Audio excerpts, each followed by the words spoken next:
अस्सलामुअलैकुम नाजरीन, ये है उर्दू पॉइंट और आप देख रहे हैं न्यूज़ शो रामीन सैयद के साथ। नाजरीन, हॉलैंड की पुलिस ने एक नया और बहुत ज़्यादा मुतनाज़ा प्रोग्राम शुरू किया है और इसका मकसद मुल्क से जराइम में कमी करना है। इस प्रोग्राम का टारगेट वो नौजवान हजरात होंगे जो ऐसे महंगे कपड़े या जेवर पहन रहे होंगे जो वो बज़ाहिर ख़रीद नहीं सकते।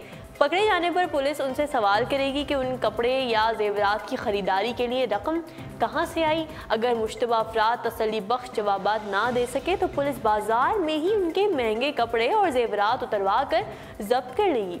ये मुतनाज़ा प्रोग्राम इसकी अफादियत जानने के लिए एक मखसूस मुद्दत के लिए शुरू किया जा रहा है और पुलिस इस सिलसिले में पब्लिक प्रोसिक्यूशन डिपार्टमेंट से भी मदद लेगी जो उन्हें बताएगा कि वो क्या जब्त कर सकते हैं और क्या जब्त नहीं कर सकते। पुलिस के इस प्रोग्राम का मकसद चोरी करने के बाद चीज़ें ख़रीदने वालों को ये पैगाम देना है कि वो चोरी की रकम ठिकाने लगा कर भी नहीं बच सकेंगे। रोटरडम पुलिस चीफ फ्रैंक पाओ ने डच अखबार को बताया कि अक्सर नौजवान समझते हैं कि उन्हें कोई हाथ भी नहीं लगा सकता और हम गलियों में उनके ही कपड़े उतार देंगे। उन्होंने बताया कि वो हर रोज़ एक रोलेक्स घड़ी जब्त कर रहे हैं, कपड़े अभी तक जब्त नहीं किए और नौजवान 1800 यूरो के जैकेट भी पहनते हैं जबकि उनके ज़राए आमदन कुछ ख़ास नहीं होते। इसलिए सवाल पैदा होता है कि ये कहाँ से आया। इस प्रोग्राम पर तनकीद करने वालों का कहना यह है कि नौजवान अक्सर अपने वालिदैन के पैसों से कीमती अशिया ख़रीदते हैं जो उन्हें ख़रीदने की ताकत रखते हैं। इसके अलावा बहुत से नौजवान ऑनलाइन साइट से रियायत में भी कीमती कपड़े खरीदते हैं। प्रोग्राम के नकादों का ये कहना था कि उनसे मुकामी अफराद में पुलिस पर गुस्सा बढ़ेगा क्योंकि लोग यही समझते हैं कि पुलिस उनकी हिफाजत के लिए होती है। बढ़ते हैं खबर की जानिब। नाज़रीन, अक्सर बेशतर शादियाँ हॉल्स या बैंक्वेट हॉल्स में होती हैं, लेकिन बहुत से लोग ऐसे भी हैं जो अपनी शादी को यादगार बनाने के लिए नित नई जगहों और मकामात का इंतखाब करते हैं। ऐसी एक अमरीकी जोड़े ने 400 फीट ऊंची पहाड़ी के दरमियान शादी की जिनकी तस्वीर ने सबको दंग कर दिया है। एक रिपोर्ट के मुताबिक रेयान और किम्बरले नामी जोड़े ने अपनी शादी के लिए 400 फीट ऊंची यूटा की पहाड़ियों का इंतखाब किया जहां पहाड़ियों के दरमियान जाली यानी नेट बांध दी गई जिस पर खड़े होकर दोनों रिश्ता अज़वाज में मुंसलिक हो गए। पहाड़ियों के दरमियान लगाई गई जालियों को मजबूती से चारों अतराफ से बांध दिया गया था ताकि खुशगवार मौके पर कोई हादसा पेश ना आ जाए और यूटा की 400 फीट बुलंद पहाड़ियों के दरमियान जाली का इस्तेमाल करके रास्ता बनाया गया ताकि दुल्हन आसानी से वहाँ जा सके और खड़ी रह सके। दोनों ने अपनी अनोखी अंदाज की शादी पर तमाम दोस्तों और अहले खाना को भी मदऊ किया था। ताहम कुछ अफराद ने शादी इंजॉय करने के साथ साथ बेस जंपिंग का भी मुजाहिरा किया। शादी की तमाम तस्वीर फोटोग्राफर एबी हैरी ने ली जिनका कहना यह था कि शादी की तस्वीर लेने में उन्हें बेहद मज़ा आया और वाकई ये एक अनोखी शादी है। बढ़ते हैं अगली खबर की जानिब। नाज़रीन, इंडोनेशियन मैकेनिक ने अपने देरीना ख्वाब पूरा करने के लिए दोनों जानिब से चलने वाली गाड़ी तैयार की है। मकामी मीडिया के मुताबिक 71 साला मैकेनिक रॉनी गुनावन की हमेशा से ख्वाहिश थी कि उसके पास ऐसी गाड़ी हो जो आगे और पीछे दोनों जानिब से चलती हो। रॉनी ने अपने ख्वाब को हकीकत का रूप देने के लिए दो गाड़ियों के अगले हिस्से को जोड़ने का फैसला किया और इंडोनेशियन इंजीनियर ने मकामी मीडिया को ये बताया कि इसने ये काम 3 माह में मुकम्मल किया जिसमें 3 वेल्डर्स, 3 पेंटर्स और कई मैकेनिकों ने हिस्सा लिया। सोशल मीडिया पर वायरल वीडियो में भी देखा जा सकता है कि इंडोनेशियन इंजीनियर की कार मुकम्मल तौर पर फ़ाल है जिसे दोनों जानिब से चलाया जा सकता है। ताहम इंडोनेशियन हुकाम ने मकामी इंजीनियर की तैयार करदा कार जब्त कर ली है और उनका कहना यह है कि रॉनी की कार ट्रैफिक सेफ्टी कवानीन के खिलाफ वर्जी की मुर्तकिब हो रही है। एक सीनियर ट्रैफिक पुलिस अफसर ने यह कहा कि उस कार ने मुतादिद ट्रैफिक कवानीन के खिलाफ वर्जियाँ की हैं। कार की पिछली लाइट भी नहीं है और इसकी 2 नंबर प्लेट्स हैं और दोनों की रजिस्ट्रेशन नंबर भी एक दूसरे से मुख्तलिफ हैं। बादशाह पुलिस ने कार रोड पर ना लाने की तहरीरी दरख्वास्त के बाद उसे उसके मालिक के हवाले कर दी।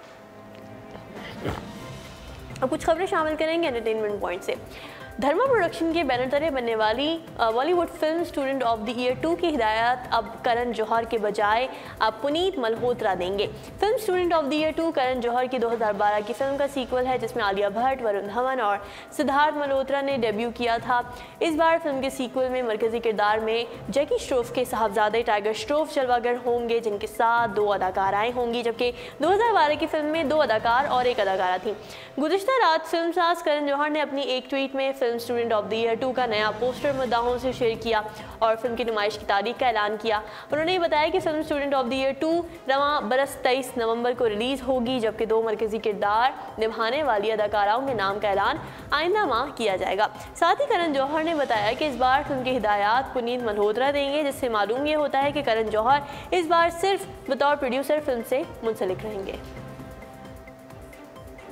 नाज़रीन, मारूफ बॉलीवुड अदाकार सुपरस्टार सलमान खान अगली ईद पर रिलीज़ होने वाली अपनी फिल्म में 5 मुख्तलिफ रूप में नजर आएंगे। तफसीलात कुछ यूँ हैं कि दबंग खान नए प्रोजेक्ट पर काम शुरू कर चुके हैं, जिसमें उन्होंने खुद को चैलेंज किया है। सलमान खान इस बार एक ही फिल्म में 5 मुख्तलिफ किरदार निभाएंगे। फिल्म के हिदायतकार अली अब्बास ज़फ़र हैं, जिनके साथ सलमान टाइगर जिंदा है और सुल्तान जैसी ब्लॉकबस्टर फिल्में दे चुके हैं। अब ये जोड़ी फिर साथ नजर आएगी और हिदायतकार अली अब्बास ज़फ़र ने अपने एक बयान में कहा कि उनकी नई फिल्म अगले साल ईद के मौके पर रिलीज़ होगी, जो मद्दाहों को हैरान कर देगी। मुकामी मीडिया से गुफ्तगू करते हुए हिदायतकार ने कहा कि फिल्म की कहानी माजी के गिर्द घूमती है। इसमें 7 अशरों पुराने हालात और वाक़यात का अहाता किया जाएगा।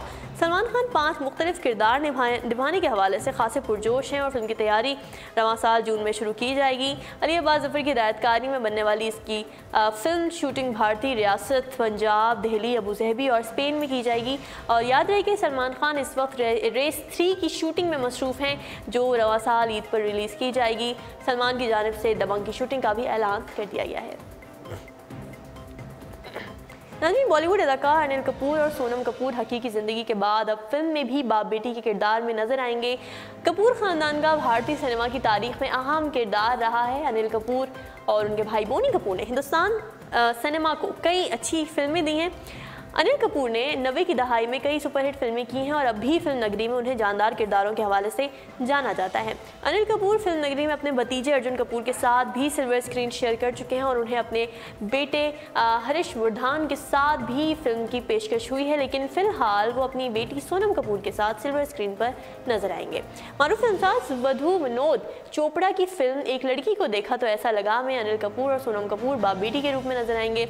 इस फिल्म में अदाकार राजकुमार राव और जूही चावला भी हैं और फिल्म की शूटिंग शुरू कर दी गई है, जबकि फिल्म रिलीज़ होने की तारीख का कोई ऐलान नहीं किया गया। याद रहे कि अनिल कपूर इस वक्त रेस 3 और टोटल धमाल, जबकि सोनम कपूर वेरे दी वेडिंग की शूटिंग में मसरूफ़ हैं और उनकी 2 फिल्में रिलीज़ की मुंतज़िर हैं। मज़ीद खबरें शामिल करते हैं। आपको बताएं कि गुज़िश्ता दिनों फेसबुक ने ऐलान किया था कि वो अपनी वेबसाइट पर खबरों के मुकाबले में दोस्तों की अपनी पोस्ट ज़्यादा दिखाएगी, लेकिन अब फेसबुक ने खबरों और उनकी वेबसाइट की सदाकत और मेयार जांचने के लिए 2 सवालात जारी किए हैं। बाज़ वेबसाइट्स ने फेसबुक की इस मुजव्वज़ा सर्विस की तफसीलात हासिल कर ली हैं, जिसमें खबरों की अफादियत के बारे में बराह रास्त सारिफीन से सवालात किए गए हैं और जाहिर है कि उन सवालात की बिना पर ही इस वेबसाइट की खबरें दिखाने का फैसला किया जाएगा। फेसबुक की जानिब से जारी करदा पहले सवाल में पूछा गया है कि क्या आप इस वेबसाइट को जानते हैं या पहचानते हैं, और दूसरा सवाल यह है कि क्या आप इस वेबसाइट की खबरों पर एतबार करते हैं, कितना एतबार करते हैं। इसके जवाब के ऑप्शंस में बिल्कुल नहीं से लेकर मुकम्मल तक के अल्फाज में से एक का इंतखाब किया जा सकता है। तज्ज़ियाकारों के मुताबिक फेसबुक ने वक्त के किल्लत की वजह से इस सर्वे को सादा रखा है ताकि लोग फौरी तौर पर अपनी राय दे सकें। अगर सर्वे तवील सवालात पर मबनी होगा तो बहुत से लोग इसके जवाब देने से गुरेज कर सकते हैं।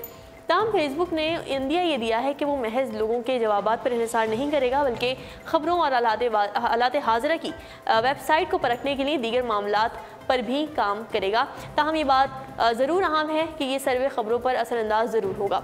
वाज़ेह है कि फेसबुक पर सोवियत यूनियन की जानिब से जाली और प्रोपेगेंडा खबरों की भरमार बढ़ रही थी, जिसके बाद खबरों की वेबसाइट की शेयर्स और तशहीर महदूद कर दी गई थी, जिससे खबरों की आलमी वेबसाइट्स में भी तशवीश की लहर दौड़ गई थी।